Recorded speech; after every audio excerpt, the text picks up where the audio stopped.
Welcome to Dr. Mary Travelbest's 5 Steps to Solo Travel for women like you who need a little extra support traveling the world one woman at a time. I've been traveling independently and solo since 1972. If you like the content, please rate and review and tell a friend.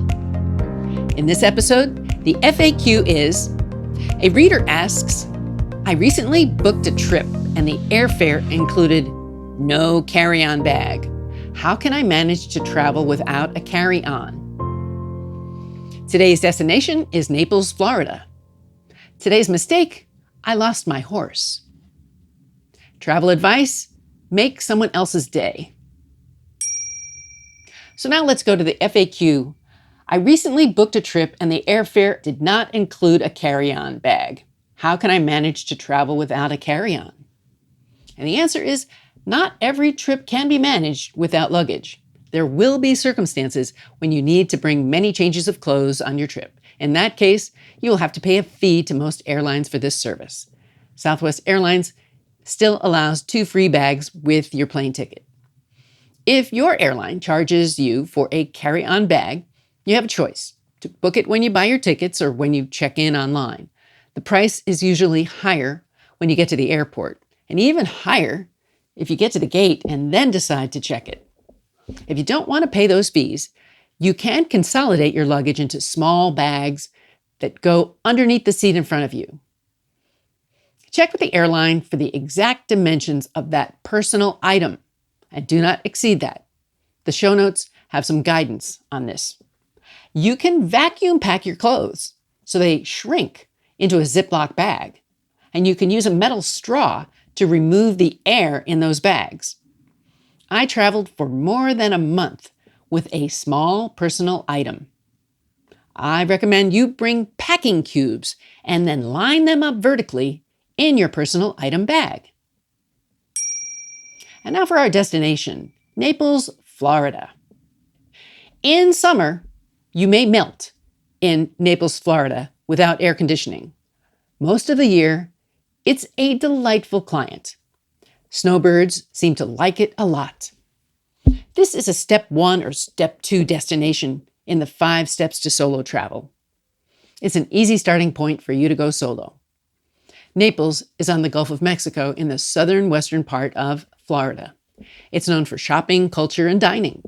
Many of my friends have gone there to retire from New York and East Coast locations. They tell me there are many doctors there. That makes sense to me because many people come here to spend the rest of their lives. Naples appeals to nature lovers and beachgoers equally. It rains, like much of Florida. It's very green, and it's full of people from elsewhere. My friends Lori and Tony have lived there for a few years and liked it a lot. You can go to the Naples Pier and see fishing and dolphins. There are miles of beaches with calm waters and fine, white, sugar-like sand. Look for Clam Pass Park and Delnor Wiggins Pass State Park. From this area, you can catch a boat to the Key West dock for a day trip or an overnight vacation getaway. However, I drove my car to Key West the following day instead of the boat trip. If you like good weather, restaurants, and high-end shopping, you'll probably like Naples. So let me know if you do. The show notes have links to things to do in Naples. Now, today's mistake. I lost my horse. I was riding on the beach in San Diego with my friends a few years ago. Yes, down near the border of Mexico. And I didn't have any horse riding experience at the time. My friends said, no, we don't need a guide. We know what we're doing. We'll take care of you. So here we go. On the way to the beach, everything went pretty well. But on the way back, I was on my own and the horse lifted up his front legs and I slid off into the mud. This was a marshy area and not walkable. Lots of problems, and I was really upset. The sun was setting. I began to cry.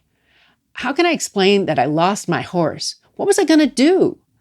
This was one of my worst days.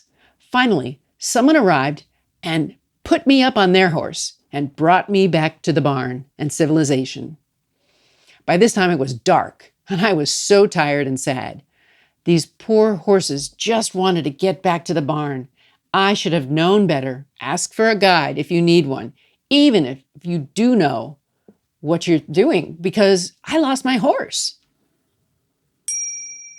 And now for today's travel advice.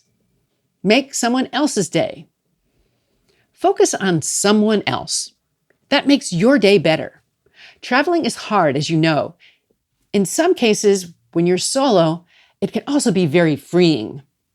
After you've had a tough day, you may feel beaten down. The best thing for you to do is to turn that frown upside down and help somebody else with their troubles. It could be singing a song. It could be sending a text to a loved one. It could also be finding a stranger and praying with them. You never know how you can make an impact on someone else in the smallest of ways. When you make someone else's day, you have changed the world one person at a time. I want to bring meaning to your travel. Send a question or a travel tip to info@drmarytravelbest.com. Let's connect on Facebook or Instagram. We can talk to each other on Twitter. Visit my YouTube channel. TikTok. Find me. Find 5 Steps to Solo Travel book series on Amazon. And the show notes will have more detail for you to connect. What's on your travel bucket list? Tell the doctor and her team of women who travel the world seeking the very best. Dr. Travelbest, that is.